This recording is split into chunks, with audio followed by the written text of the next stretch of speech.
Hello and welcome back to the Baggies Podcast. Obviously, another difficult week for Baggies fans. Another loss, back-to-back now losses in the Premier League, but a win in midweek as well in the Carabao Cup.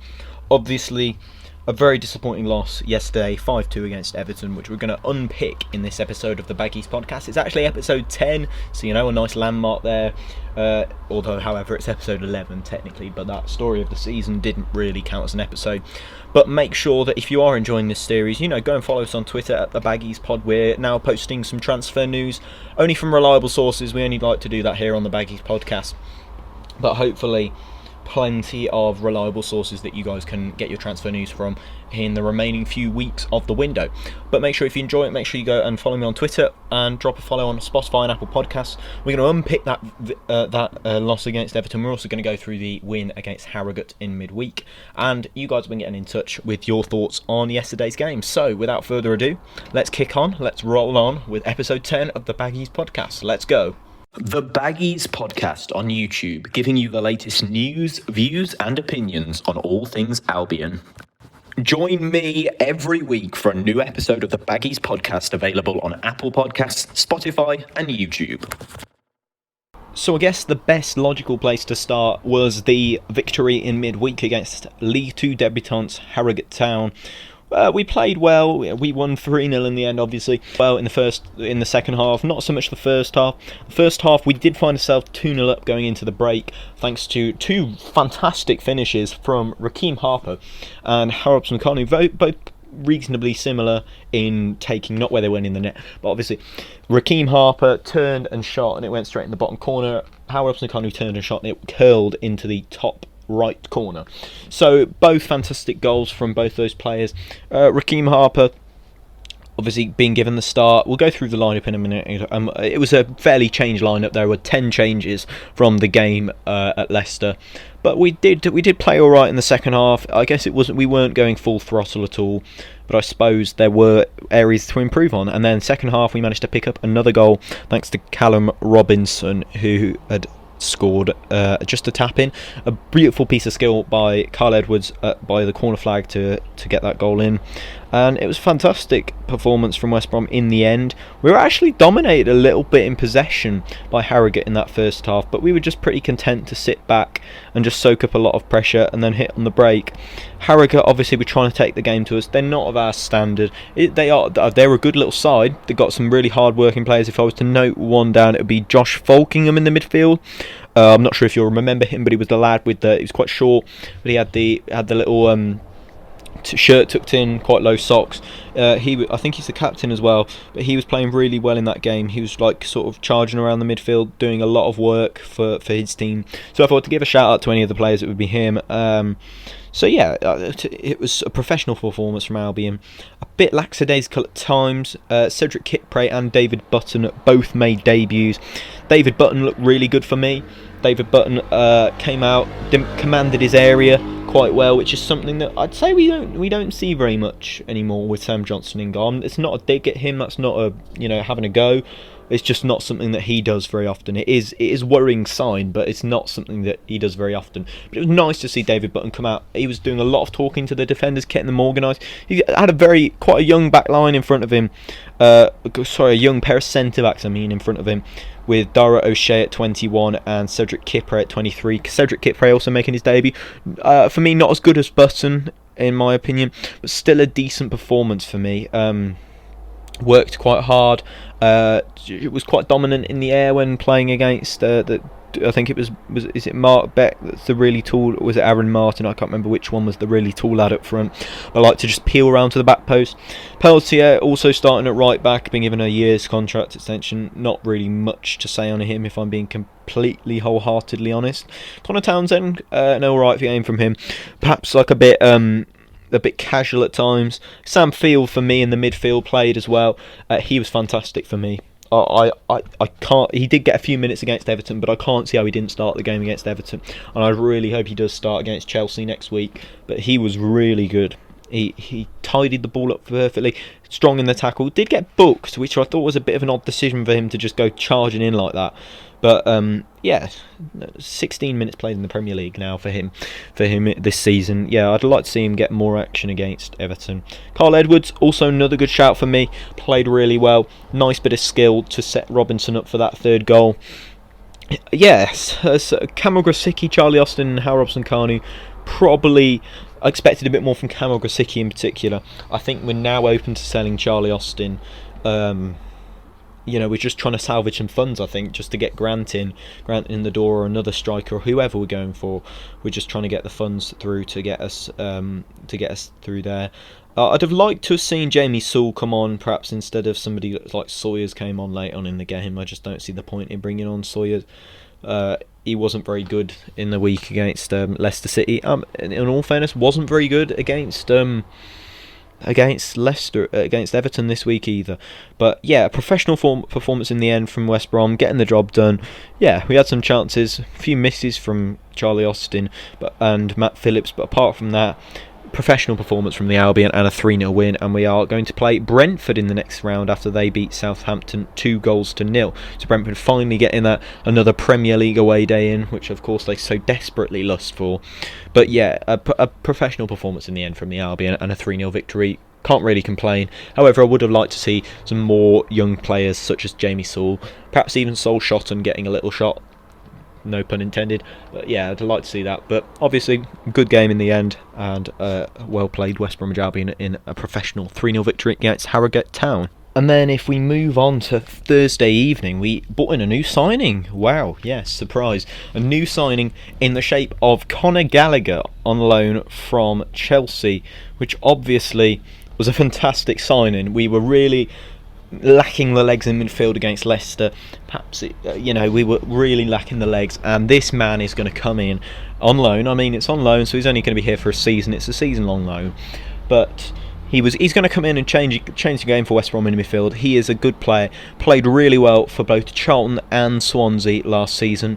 And obviously, we're gonna look forward to seeing him in an Albion shirt. He's not going to be. Didn't play against Everton, and isn't going to be eligible to play against Chelsea. Apparently, the Everton thing was an issue with paperwork, which obviously we can't control. I don't think as a club or anything, but obviously he won't be able to play against Chelsea next week either, as that is his parent club. It's just falling all together at the wrong time. But he's going to get 2 weeks of really bedding in with the squad. So when he comes back and when he's ready, he's going to be, when he comes back. I can't remember who it is. Is it Burnley after Chelsea? I'm not quite sure off the top of my head. But whoever it is, he's going to be ready and he's going to be gelled in with his teammates. So there's going to be no settling in, if you like. He's having that now off the pitch. He's having that on the training ground as we speak, probably. But it's fantastic to have him here. And he chose us because of the way young players flourish. I remember seeing that. I watched his interview. And that's a really good thing. That's a really positive thing. I think not a lot of the players that we've got at the moment wouldn't be here, like rejoining, such as Robinson, such as Diangana, such as Pereira. And also, obviously, Gallagher wouldn't be here if Slaven wasn't here. His positive influence on the club is fantastic, Slaven. He's doing the right things, doing things the right back way, and bringing around a really, really good West Bromwich Albion. I mean, not the way we wanted it in the first couple of games of the season, obviously, because we lost both of them. But he is bringing a positive attitude to the club, and we like that. We like the way he's well-spirited and all that sort of jazz, and bringing in a youthful look of talent rather than Tony Pulis, who'd bring in 5 centre-backs and they'd all be 36. So yeah, we like Slaven at the club, and we're going to talk more about him in a little bit, because obviously he was a talking point in that Everton game, but we're going to have to address that in a minute. But let's move on to talk about West Bromwich Albion's game against Everton yesterday. But yeah, the game against Everton, a game with a lot of ups and downs, really. There's plenty of positives to take from the game, but also a pretty decent amount of negatives as well. I mean, I don't like to be a negative West Brom fan. There's a lot of them on Twitter, and I don't really want to be one of them, but sometimes you just have to take, well, you want to take the smooth, you got to take the rough as well, and I'm going to have to take the rough with this one. There's a lot of poor performances in the West Brom camp, and indeed the referees camp, if you like, but I'm going to talk a bit more about that now. So let's go straight into the game and talk about the version of and how things sort of happened. So Diangana scored after 10 minutes with a fantastic. He ran through from the halfway line, and the defence just backed off him, which I wouldn't do with a player like Diangana. Diangana, he's fast, he's quick, he's got the dribbling skills, and he just carried on running. And in the end, unleashed a shot. Pickford could have done better with that, but nonetheless, it's a goal, and it was a good goal as well because of the fantastic direct running from our lad Grady. Then Dominic Calvert-Lewin equalised after 31 minutes, which was a goal which was ruled out for offside, but in the end was given. It was I think it was Richarlison who went up for the header with Furlong, and it came off Furlong's head and went towards Calvert-Lewin, who backhilled it in. The annoying thing is Calvert-Lewin would have been offside had it not come off Furlong, but the argument was that it was a foul on Furlong. Richarlison didn't actually get any of the ball. He just ended up jumping into Furlong, and Furlong went flying and obviously took the ball with him towards his own goal, and Calvert-Lewin was there to finish it off. But then after 45 minutes, it was James Rodriguez who scored his first Everton goal. It was a good goal. He just turned and shot. It was a really lovely finish right into that bottom corner, and it was a really good finish from James Rodriguez. He really did play well. But then Kieran Gibbs got sent off, like literally, I mean, minutes later. I didn't actually see what happened the first time until I saw the replay. We're going to talk more about that red card, but let me just finish the version of events first. But in the end, James nudged Gibbs, I guess. He gave him a bit of a shoulder barge after Gibbs had got rid of the ball. But then he just pushed James Rodriguez in the face. And he got sent off. But then, as we got further into the game, it got a bit worse, really. But then Pereira equalised with a fantastic free kick, beautiful into the top corner, parallel. I mean, it's really close to Brunty's free kick, which he did a few years ago at Everton. And then we thought we might be in with a chance until 7 minutes later. Michael Keane finished off after Richarlison had headed towards Johnston, who parried it out straight to the centre-back who scored. Then Calvert-Lewin just went on and bagged another two, really. There's nothing more to say. Slaven Bilic also got sent off at half-time. We're going to talk in more depth about that as well. But yeah, it was a terrible defensive performance, really. I'm going to go more into depth in it in a second. So I guess we'll go into the talking point of Kieran Gibbs' red card. So it was a red. I have to agree with the referee on this occasion. Mike Dean was the referee. Jesus. But yeah, we have to... You have to say it is a red card.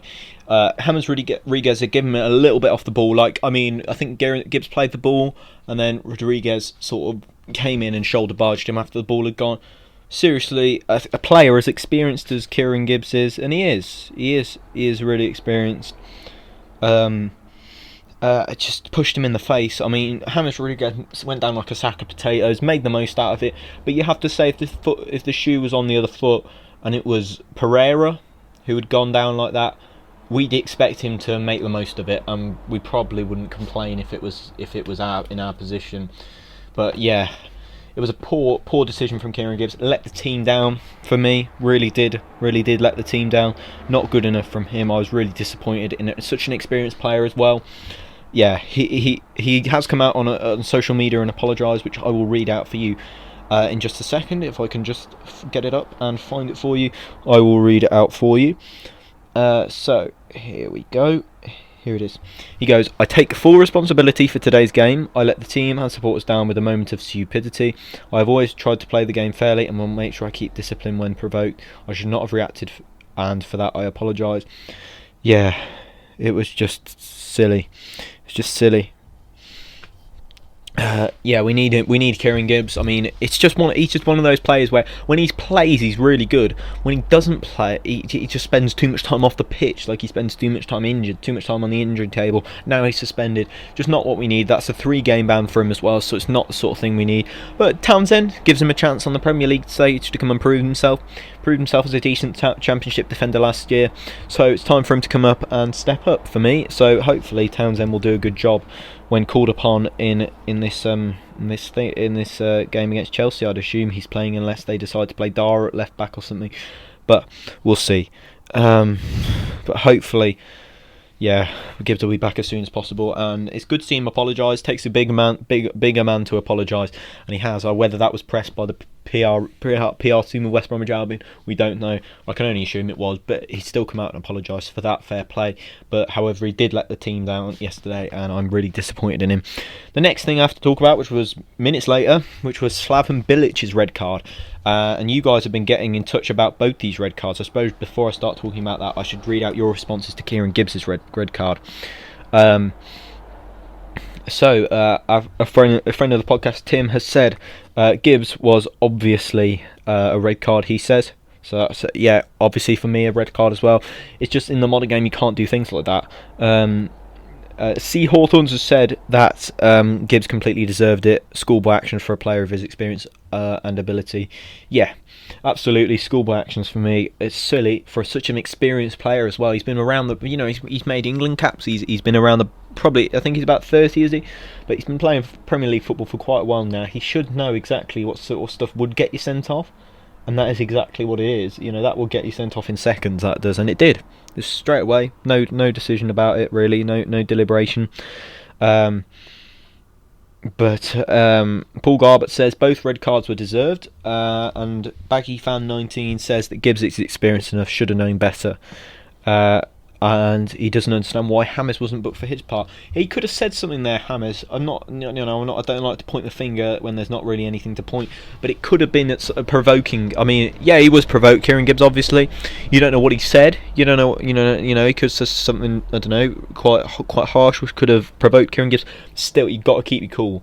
You're gonna have, as a professional footballer, you're gonna have people in your ear all game. If you're marking somebody that tightly, so you're a left back and a right winger as James Bros, you're gonna have players in your ear. You're gonna have people saying things, I don't know, about your mum or whatever. You're gonna have people making offensive comments, trying to put you off your game, trying to provoke that exact kind of reaction.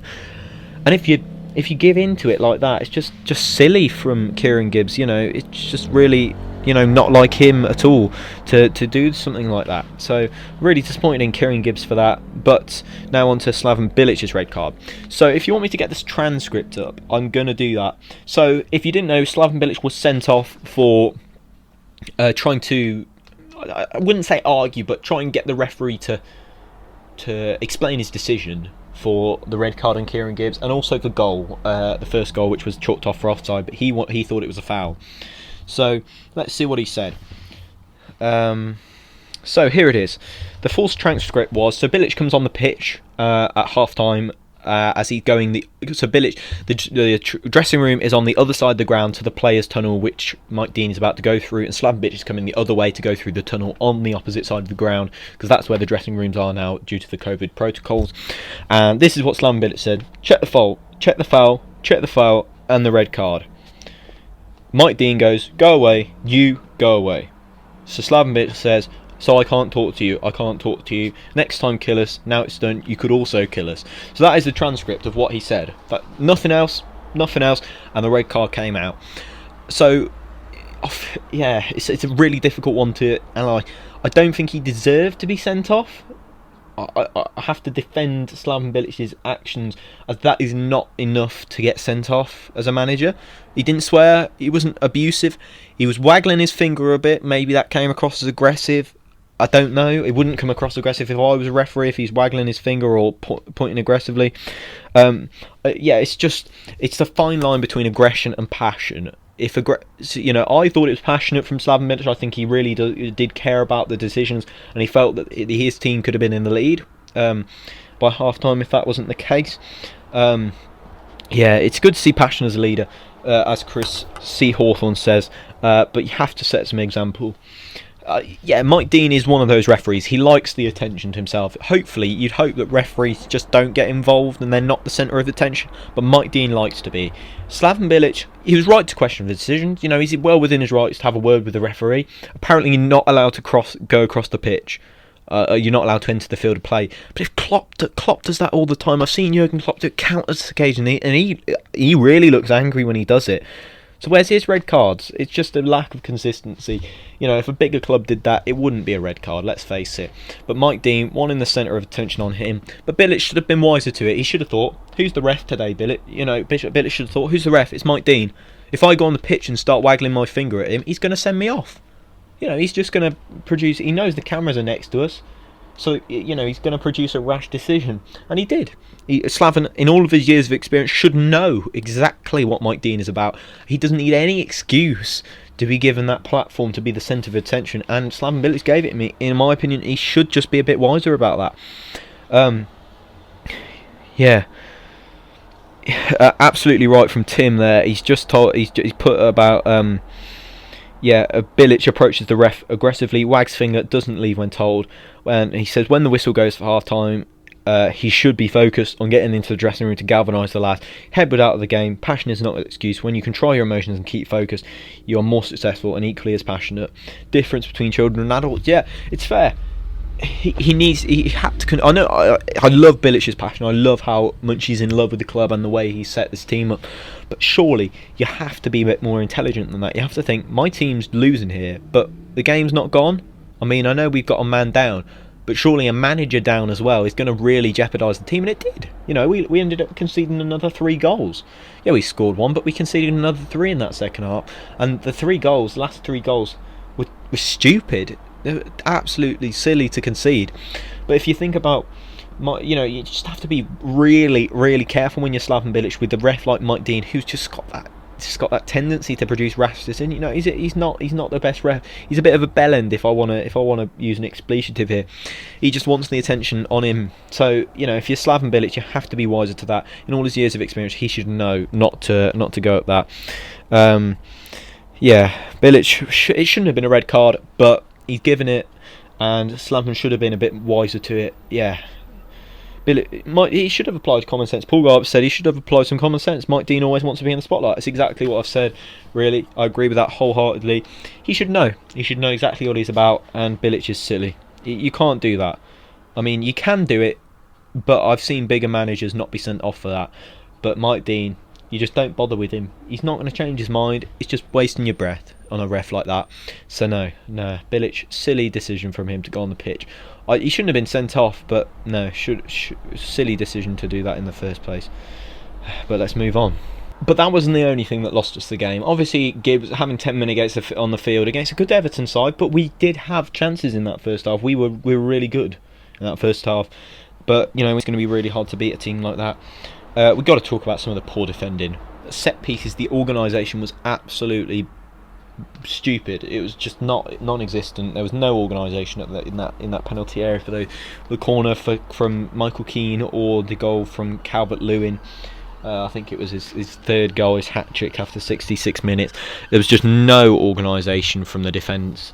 It was just all over the shop. For me, Bartley can't be in the team next week. It has to be Hegazi. And for me, I think I'd move Dara to left back. I'd have Hegazi, Semi, and I don't even know if I'll play Furlong. I might play Dara right back and Townsend left back.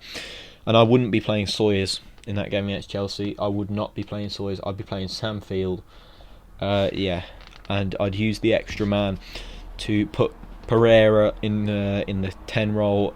I'd put Ding on the left, and maybe I don't really know who I'd put on the right. It depends who we bring in. Perhaps maybe Carl Edwards, maybe Matt Phillips, somebody who is going to work hard. I'm not sure whether Phillips is what sort of mood he's in. I guess that's the sort of thing. But the defending for the corners was shocking. Something that needs to be worked on the training ground. Everton on the good side, but it certainly wasn't a game that should have ended 5-2. Maybe 1 goal in it in that first half. Maybe Everton probably deserved to win by 1 goal after that first half showing, if we'd have carried that on. But yeah, we certainly shouldn't have lost that game 5-2. We created six chances. We had 4 shots on target. Everton had 7. They had a lot of domination towards the end of the game. But yeah, it's a shame to watch that happen to us, and hopefully we'll improve next week. But just money needs to be spent. There's a lot of additions that need to come in such a short space of time. But yeah, we've got to move on to next week against Chelsea. They've just gone and lost 2-0 to Liverpool.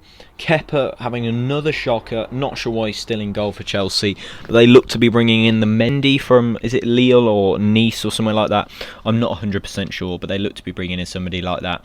So yeah, I just hope that we can get a victory, or at least a point. Maybe just a point on the ball would be great. But we got some easier fixtures. We got Southampton, we got Burnley after that, so maybe some points coming in. We'll ask we ask you guys actually as well what your score predictions are. So let's see what Paul Gold says it's going to be 3-1 to Chelsea, and Baggies fan 19 thinks it's going to be 4-1. So if we're going to look at West Brom rumours, and we're going to see who could be coming in for the Baggies. I mean, Mbai Niang has been linked. Apparently we've been in talks with him about a loan move, which is good. I quite liked him when he was at Watford, so hopefully a bit more of that. We held talks with Islam Slimani, but we didn't decide to go for it. Apparently West Bromwich have been in talks with Mbai Niang. Player wants to move. This also opens the door for Islam Slimani to complete his move to Rennes. So, I'd like Niang, and hopefully we can also bring in Carl. I'd love to bring in Carl Grant. I just feel like he's the missing piece. Maybe a left back as well. I just feel like we need to organise the defence. If we do that, we can try and get in. Apparently we've opened the door for Austin to leave, which is fair enough. Yeah, he's not really going to get much game time for me. It just doesn't look up to speed. A little unfit, perhaps. Yeah, I don't think it's best for Austin to stay with us. I don't think he's going to do very well in the Premier League. I like him as a player, I like his passion, but yeah, I don't think he's for us. Yeah. But anyway, if you have enjoyed this episode of the Baggies Podcast, make sure you drop a follow on Twitter at the Baggies Pod. Make sure you drop a follow on Apple and Spotify Podcasts. Download the episode. Really helps a lot with the podcast. If you're looking to get in touch and come on the podcast, I've had a couple of offers, so hopefully if you guys would like to come in as special guest next, if you just want a quick 5-minute phone call to talk about whatever Albion sort of stuff you want to talk about, make sure you drop me a line on Twitter, send me a DM, and it'd be fantastic to get you all on. So if you enjoyed the episode, make sure you smash a like if you're on YouTube, follow on Spotify and Apple Podcasts, all that good stuff. Go and follow us on Twitter, and we'll see you in the next episode of the Baggies Podcast. It'll be episode 11 next time. But thank you very much for listening, and I hope you all have a fantastic week, Baggies, and I'll see you next time. Goodbye.